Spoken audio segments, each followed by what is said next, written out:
那个我们之前的工作里面不是发现一个问题，就是我们把这个草和石头放到这个地形的材质函数里面，然后这个草和石头呢没有这个碰撞，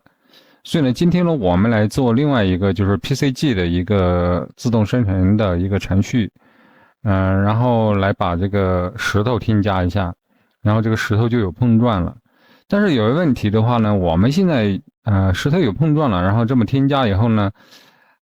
就是那个程序化的那个地形的那个材质函数里面生成的那个草同样会穿透我们现在添加的这个石头，就是我们 PCG 添加的石头。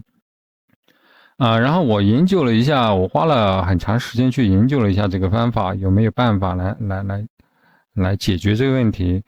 好像是有，但是因为我对这个蓝图的操作还不太熟，对这个 U15的操作不太熟，所以我没办法做到，最终呢我还是放弃了，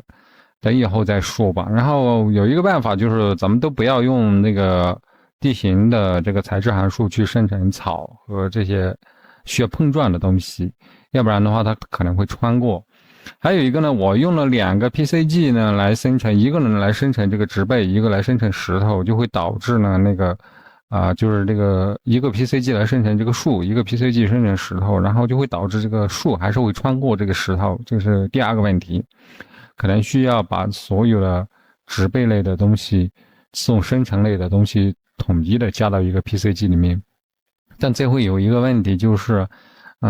太多了，这个 PCG 里面的那个植被太多了以后呢，非常难调整那个参数，那个参数比较复杂。我这个视频里面的大部分内容就是在调整这个参数。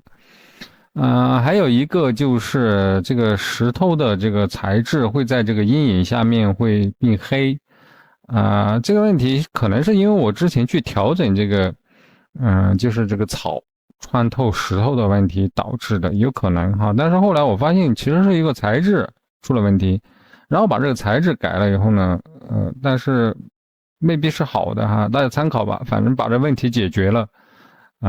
以后再说吧。反正遇到问题的话，并不一定现在要解决，因为太多问题了。这个 U15。一些呢是因为它知识涵盖量太大，然后不可能完全掌握，可能更多的技术员只能掌握一个方面，如果要全部掌握，真的挺困难的。因为我现在花了2年的时间，2年多的时间了，接近2年半的时间来研究这个东西的话，我到现在还都是一知半解的。我做了大量的笔记，非常多的笔记，还是没办法达到说是，能够完全理解这个东西。